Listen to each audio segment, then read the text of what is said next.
Learning adjectives to know and learn from a brief history of films in the Philippines, to identify the latest developments in the film industry, and to tackle issues about race, gender, and sexuality in films. Good morning, everyone. So we are the group 4. So for today, we are going to tackle the film industry, specifically the brief history and the latest developments on film and the issues pertaining to race, gender, and sexuality that are prevailing in the film industry, specifically here in the Philippines. We choose the Philippines context because even with the problems we are currently facing around the world, films are still considered one of the popular forms of entertainment among Filipino people.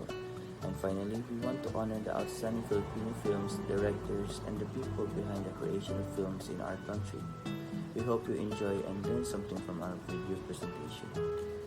A film, also known as a movie or a motion picture, is a series of moving images shown on screen, usually with sound, that make up a story.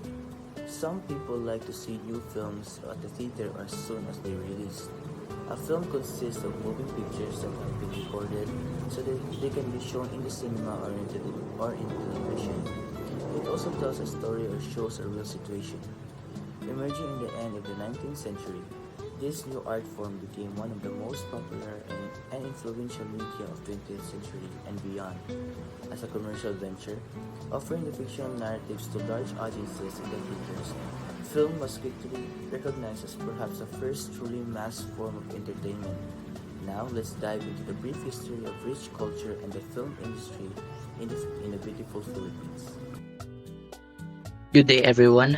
My name is Kent, and I'm going to report about the brief history of the films in the Philippines. So, the youngest of the Philippine arts, films, has evolved to become the most popular of all the art forms here in our country. So, it was first introduced in January 1, 1897. So, the first film screening in the Philippines took place on this day. Title of the films shown were first A Man with a Hat, Scene from a Japanese Dance, The Boxers, and the plays La Opera. So the films were projected using the 60mm Gaumont chronophotograph projector at the Salon de Pertiera at number 12 Escoleta in Manila. So on the same year, 1897, the Lumiere cinematograph was first introduced in the Philippines by a Spanish soldier named Antonio Ramos. And on the year 1900s, a resurgence of movie houses begins in the early 1900s, not only in Manila but in provinces that already had electricity. To this day, among the ASEAN countries, the Philippines retain several of its old movie houses in the urban and even in the secluded rural areas of the country. So let's continue and let's jump to 1919. So Jose Nepomuceno's Dalagang Bukid or Country Maiden was released on this year. Dalagang Bukid is the first Filipino silent film produced in the Philippines. Jose Nepomuceno became known as the father of the Philippine cinema. Next, on 1930s, films began to be recognized as another medium of art. Stories from the Philippine literature and popular theater were the main sources of storyline and characterization. On March 9, 1933, Jose Nepomuceno's Punyal na Ginto or Golden Dagger premiered at the Lyric Theater. Punyal na Ginto was credited as the very first locally made talkie or film with sound. And now, let's jump to the year 1940s. So in the year 1940s, the local audience embraced Philippine cinema's focus on war and heroism during this era. On 1950s, regarded as the first golden age of the Philippine cinema, major Philippine production studios produced a slew of artistic and notable films in the year 1950s, some of which have been internationally acclaimed. One of the most notable of these was Manuel Conde's Genghis Khan in 1952. the first Asian film to be screened at the Venice and Cannes film festivals. At this point, the Philippine film industry averaged about 350 films per year, making the Philippines second to Japan in terms of number of films productions per year in Asia. And next, in 1960s, filmmaking through monopolized studio system saw its end during the 60s, as the era gave way to the new and independent film production outfits. So along with this promising change came the introduction of new and different film genres for the local audience to explore. Such genres includes western, musical, action, and bomba or soft porn films. And now let's go to 1970s. So in the early 1970s, propaganda films became rampant as the Marcos regime strove to retain their control and power over the country. So the government created a censorship board that would regulate films and ban those that criticize the administration. So the second golden era of the Philippine cinema transpired in the late 70s despite the government's censorship mandate. And on the 1980s, despite the government's censorship mandate starting in the late 70s, the 80s was the peak of the second golden era of the Philippine cinema.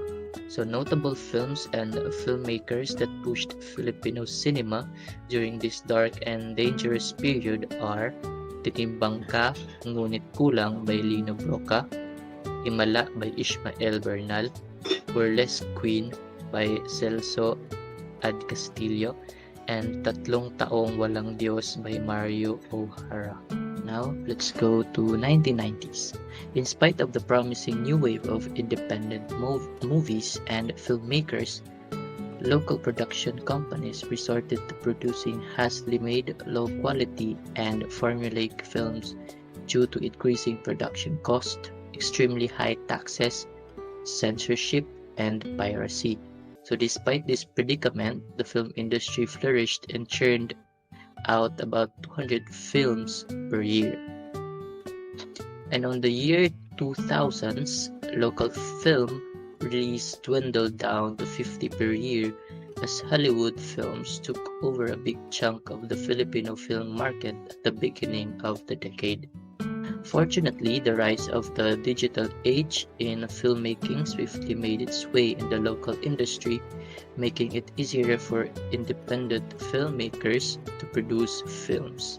Slowly but steadily, the local film industry found its new footing in the digital age of filmmaking, which paved the way to the proliferation of critically acclaimed films that caught the eyes of prestigious film festivals, both local and abroad.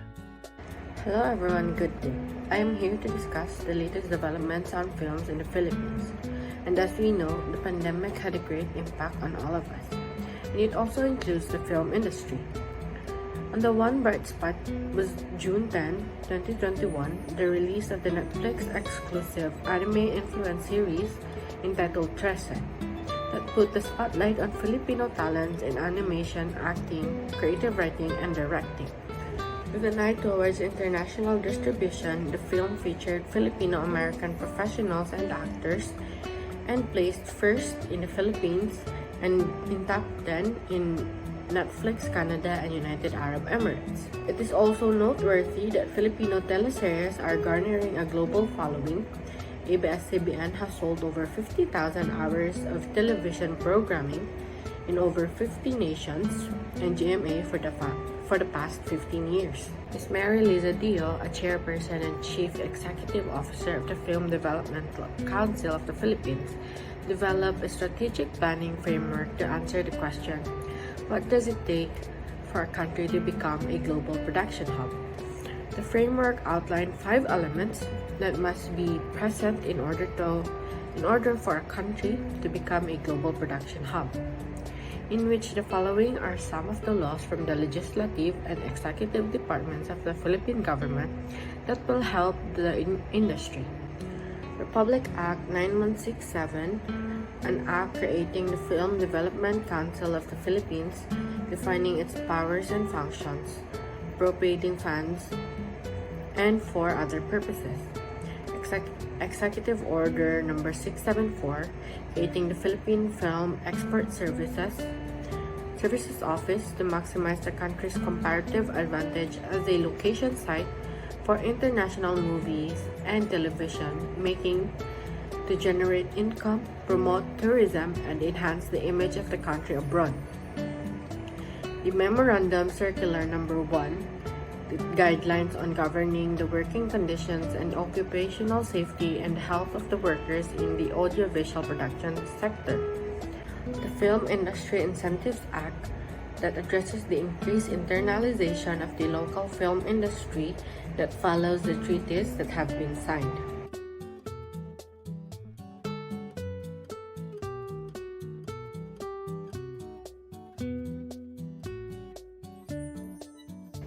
Gender.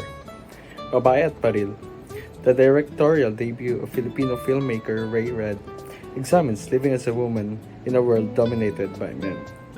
It had its North American premiere earlier this month at 2020 New York Asian Film Festival. The English title of the movie, The Girl and the Gun, accurately sums up the plot.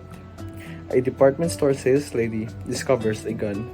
She grabs a gun because she is sick of being an underdog and being mistreated by males. Immediately after, she feels more self-assured and ready to extract retribution on those who have wronged her. Red's movie, which is a breath of fresh air, gives a voice to women and emphasizes their daily challenges, which range from rape and domestic abuse to workplace discrimination and catcalling. Babae at Baril doesn't go around these subjects and accurately captures women's experiences worldwide as well as in the Philippines. Gender-related issues are closely related to the economic situation in the Philippines, as well as the existing system. As a result, it can only point out difficulties affecting women without also talking about class concerns, as what the director said. This is Mayol Owen Lumbay, Group 4, and I am reporting about sexuality. June is a Pride Month. The internet is flooded with information regarding lesbian, gay, bisexual, transgender, queer, and other matters, or shall we say LGBTQ+ at the moment. For example, a recent study found that in the UK, the number of individuals aged 18 and older who identify as heterosexual has dropped in 2019. In China, the literary or cultural genre called boys' love, which depicts male affection, and it is growing all over the world. Companies and private organizations are supporting the LGBTQ+ community.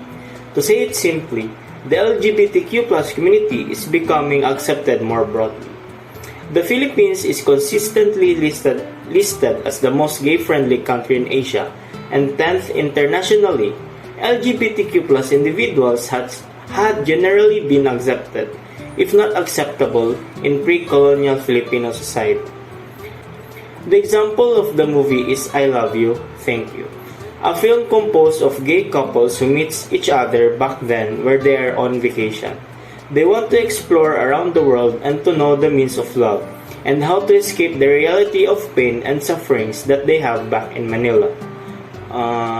This means that even if you are gay or having the same sex with your loved ones, it can also create love as a couples and wanted to commit themselves to have marriage for the rest of their lives in order to fulfill their wants, desires, and needs for their life, since most of the LGBTQ+ community wants to fulfill their lives and live comfortably and confidently despite of differences.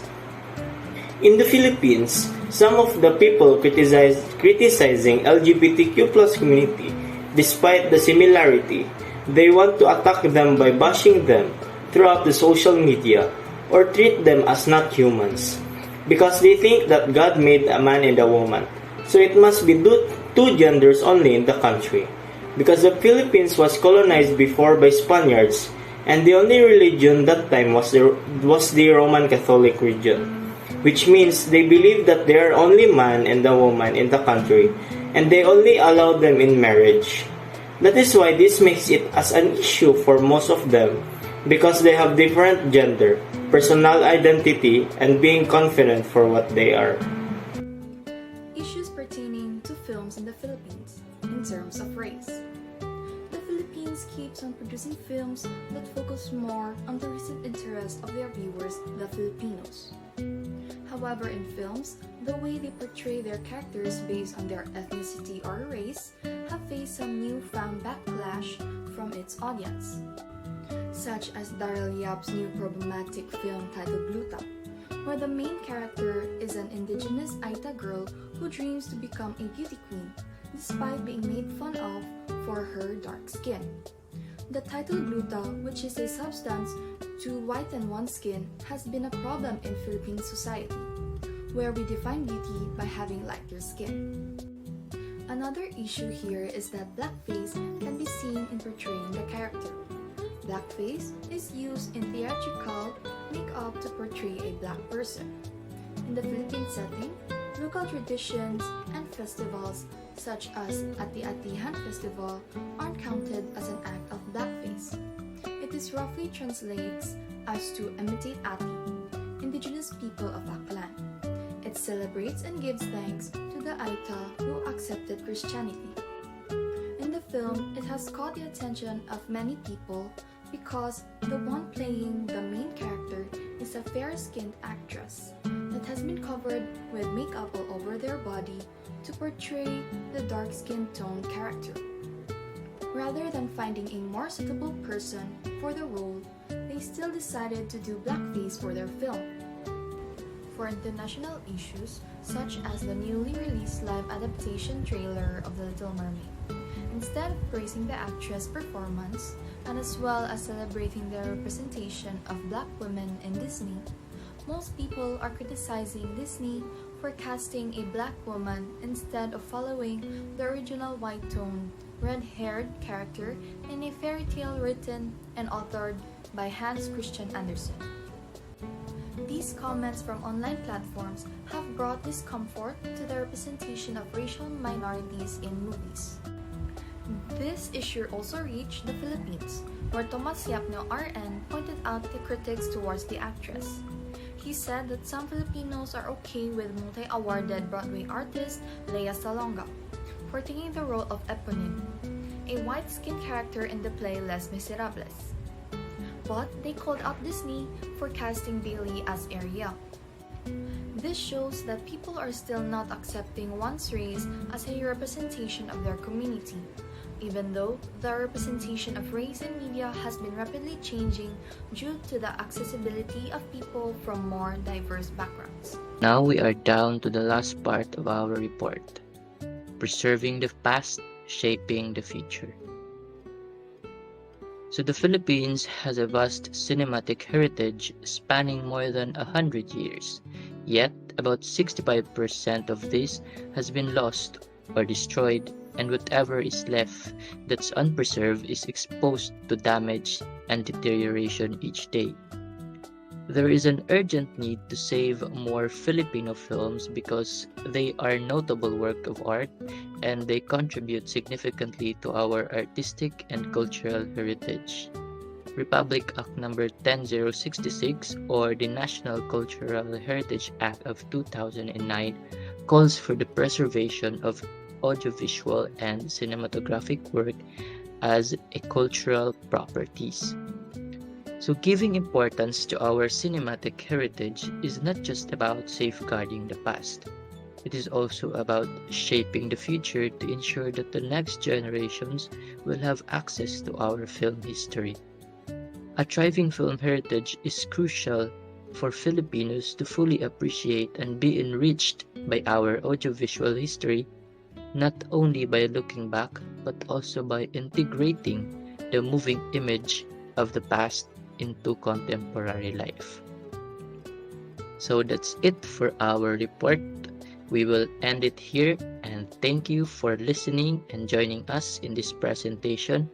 We hope you enjoy and learn something from our report. Thank you and God bless everyone.